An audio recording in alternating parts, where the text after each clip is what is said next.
বেড়ে যাবে। 10 কেজি ওজন কমেছে আমার। দেখ আমাদের জন্মের পরে, মানে আমার জন্মের পরে এতগুলো বছর হয়ে গেল, 37টা বছর প্রথম এরকম ঘটনা হয়েছে।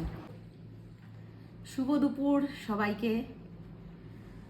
আজকে দুপুরে চলে এসেছি লাঞ্চ ভিডিও নিয়ে। মাঝে মাঝে একটু ভালো কিছু রান্না করি যখন, চেষ্টা করি তোমাদের সাথে শেয়ার করার, কারণ তোমরা খুব মিস করো। তোমরা আমার চ্যানেলে সবসময় লাঞ্চ ভিডিও দেখতে, ভালো এগুলো করবি না প্লিজ, ভালো রান্না দেখতে সবসময় পছন্দ করো। গুগল এখান থেকে মাংস নেওয়ার চেষ্টা করছিল, তাই ওকে বকে দিলাম। তো এই আনহেলদি থেকে হেলদি ডায়েটে আসাটা কিন্তু it's not easy for me. ভীষণ কঠিন ছিল আমার, সত্যি কথা। মানে কি বলবো, মানে জীবের যে মানে স্বাক্ষরকটা এখন সয়ে গেছে, যে এখন আমি বুঝে গেছি যে আমাকে এই ডায়েটগুলো করতে হবে। এখন ভালো খাবার দেখলেও আর আমার খেতে মন চায় না। আজকেও রান্না করেছি, এখন ওরকমই রান্না হয়। বৃষ্টি পড়ছে নাকি রে? না না, হালকা পাতলা করে। তো আমার তো প্রতিদিন দেখো পেঁপে সিদ্ধ, ভেন্ডি সিদ্ধ, উচ্ছে সিদ্ধ থাকে। আজকে রবিবার বলে উচ্ছে সিদ্ধটা নিইনি, তিতো খেতে নেই রবিবারে। ভাত এই যে এইটুকু মতো নিয়েছি, এইটুকু। দেখো ভাত যদি একদম ছেড়ে দিই না, তাহলে এনার্জি পাবো না শরীরে। কার্বোহাইড্রেটও শরীরে প্রয়োজন। এই ভাতটা কিন্তু কম আছে, বড় থালা বলে। হ্যাঁ, বড় থালা নিয়েছি তো, তাই জন্য ছোট, কালকে যেমন ছোট প্লেটে নিয়েছি, যেহেতু ভিডিও করলাম বলে তোমাদের থালাটা বড় নিয়েছি। বাট এটা ভাত এতটুকুন ভাত। আর ভাত রুটিটাও শরীরে প্রয়োজন, না হলে শরীরে এনার্জি পাওয়া যাবে না, দুর্বল ফিল হবে। নাহলে তো ওটস খাওয়া যেতেই পারে, ডালিয়া খাওয়া যেতেই পারে। তো যাই হোক, এটা বললাম। আর এখানে আছে দেখো পটল দিয়ে চিংড়ি মাছ। এটা আমি বলবো না যে পটল চিংড়ি, এটা পটল দিয়ে চিংড়ি মাছ দিয়ে ঝোল, কাঁচা লঙ্কা দিয়ে সিম্পল। আর চিংড়ি মাছগুলো অনেক বড় ছিল বলে আমি একটু ছোট করে দিয়েছি। বেশি ছিল না, 5-6টা মতো ছিল, ওগুলো একটু ছোট করে কাঁচা লঙ্কা চিড়ে একটু পেঁয়াজ ফোড়ন দিয়ে করেছি। খেতে ভালো হয়েছে যেহেতু চিংড়ি মাছটা দেওয়া হয়েছে। তবে কোনো মশলা নেই। দেখো মশলা ছাড়া শুধু যে আমার খাওয়া দরকার তো তাই না, আমার বাচ্চাদেরও খাওয়া দরকার। এখানে আছে 2টো শসা, একটা পেঁয়াজ, এটা পুরোটাই খেতেই হবে। আর এখানে আছে চিকেন। তবে এই চিকেনটার ভেতরে পেঁপে দেওয়া আছে আর ক্যাপসিকামও দিয়েছি। আমি শুধু একটা বোনলেস চিকেন আর একটা স্টামাক নেব, একটুও ঝোল নেবো না। এই পাতলা ঝোলটা দিয়েই খাবো, এটা ওদের জন্যই করেছি। আর আলাদা করে করার টাইম পেঁপে কখন দিলে তুমি? এর মধ্যে কেন দিলে? পেঁপেটা আমি নিয়ে নেবো। আচ্ছা, পেঁপেটা বেশি করে খাচ্ছি। পেঁপের দামও 40 টাকা করে কেজি পেঁপে। তবে সেদিন আমি 2.5-3 কেজি এনেছিলাম, একটু সস্তায় পেয়েছিলাম। এই সিদ্ধ খাওয়া যে কত কষ্ট তোমরা জানো না। একটু লঙ্কা, আমি লঙ্কা মানে বাইটে আমার লঙ্কা চলতো। সেই মানুষ আমি, লঙ্কা খেতে পারছি না।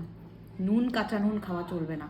চেষ্টা করছি নিজেকে ভালো লাগার। এই নয় যে শুধু আমি যে মানে রোগা হওয়ার জন্য করছি তা নয়, আমার সত্যি প্রবলেম হয়। কারণ সেদিন আমি সামান্য কয়েকটা তালের বড়া খেয়ে যে আমার কী অসুবিধা হয়েছিল সেটা আমি বুঝেছি ভালো মতন।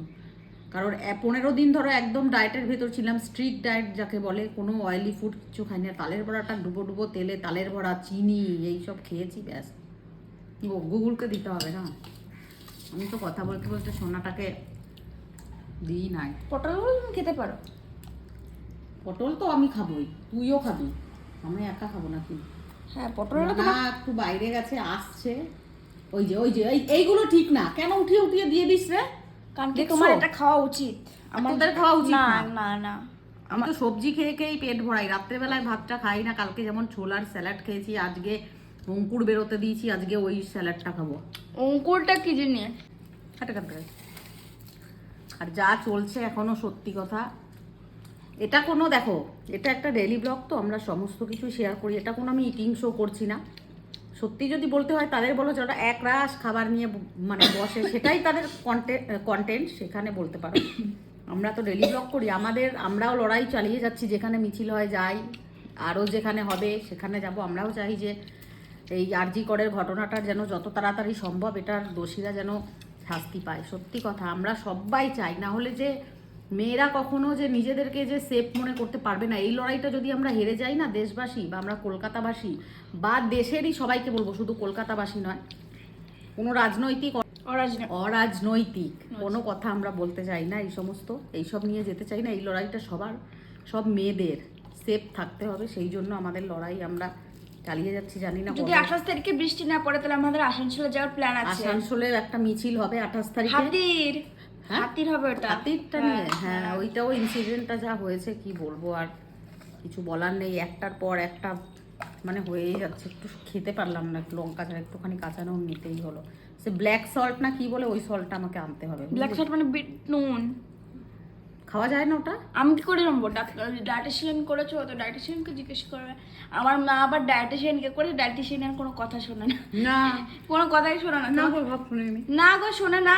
ভাব শুনি সব, ও সব সময় আমার পিছনে পড়ে থাকে। মুখোঙ্গা ওজনটা যদি মাপি না দেখবি 50 কিলো বেড়ে যাবে। 10 কেজি ওজন কমেছে আমার, দেখবি খানে।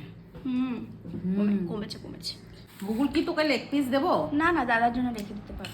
আচ্ছা তুই কি ডায়েট করবি না? না লেগ পিসটা দেবো? বাবা, দুটো লেগ পিস আছে তো তোদের দুইজনের, আমি তো এখন লেগ পিস খাই না। প্রথম আমি না লেগ পিস খাচ্ছিলাম, তোমরা সবাই বলেছো যে দিদি লেগ পিসটা খেও না, তুমি কি যেন পিস বলে ওগুলোকে, ব্রেস্ট পিস, চিকেন ব্রেস্ট না কি কি বলে, ব্রেস্ট সলিড মাংস। দেখো আমি পুরোটা পটল দিয়ে মেখে নিয়েছি, আমি ঝোল টোল কিছু নেবো না। এই যে স্টামাকটা এইটাতে নেব, আর এক পিস সলিড মাংস, ব্যাস এইটা হলো আমার চিকেন। গুগল তোকে ঝোল দেবো? একটু ঝোল দাও, একটু জাস্ট অল্প। চিকেন লেগ পিসটা আমার মেয়ে খেয়ে দেখাবে তোমাদের। না না, আমি ওটা লাস্টে দেখাই। তাই ঠিক আছে, লাস্টে দেখানোটাই প্রেফার করি।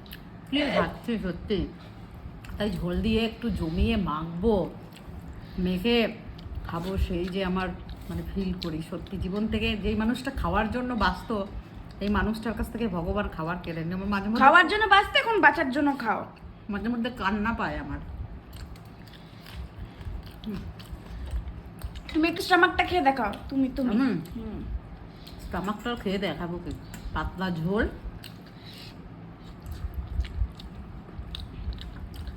নিবি তো একটু? তুমি খাও, তুমি খাও। আমাদের জন্মের পরে, মানে আমার জন্মের পরে এতগুলো বছর হয়ে গেল, 37টা বছর, প্রথম এরকম ঘটনা হয়েছে কলকাতাতে, যে গোটা মানে জনসমুদ্র হয়ে গেছে, যেখানে আন্দোলন একদিকে চলছে, এই আন্দোলন তিলোত্তমার বিচারের জন্য, উল্টা দিকে এরকম কি বলবো, একটা প্রেগনেন্ট হাতি। কোথায় যাবে ওরা? ওরা কি খেয়ে বাঁচবে? সবাই যদি তাড়িয়ে দেয় এভাবে, তো কি খাবে ওরা? ওরা তো আসবেই গ্রামে, যখন খাবার পায় না জঙ্গলে তখনই তো আসে। বেচারা যেতে পারেনি, আর প্রেগনেন্ট বেচারা ওর মশাল জ্বালিয়ে দিয়েছে। মানে ভাবা যায় না আমরা কোন দেশে বাস করছি। মানুষের ভেতরে এত ঘৃণা কেন? মানুষের প্রতি ঘৃণা, জন্তুর প্রতি ঘৃণা, মানে কোন দেশে আমরা বাস করছি আমরা? প্রশ্ন সত্যি। এই লড়াই আমাদের যে আর কতদিন চলবে? কার নিয়ে আমরা লড়াই করব, পথে বেরোবো? যতদিন না নিজের অন্তর থেকে, যতদিন না সাড়া দেবে যে না আমরা কাউকে ক্ষতি করবো না, ততদিন কেউ পারবে না আটকাতে এগুলো। সবাই আমরা একজোট হয়ে যেমন তিলোত্তমার নিয়ে লড়ছি, তেমন যেন এই যে পশুদের উপর যে অত্যাচারগুলো হচ্ছে এগুলোও যেন বন্ধ হয় ইমিডিয়েট। এগুলো একটু বনমন্ত্রী যে আছেন একটু দেখুক এই জিনিসগুলো, যারা এমন আইন তৈরি করুক না যে এদেরকে মানে জেল হেফাজত নয়, ডাইরেক্ট অ্যাকশন, সেটাই করা দরকার, তাছাড়া কিছু নেই। যাই হোক, অনেক হয়তো কথা বলে ফেললাম, মাফ করো যদি ভুল ত্রুটি হয়ে থাকে।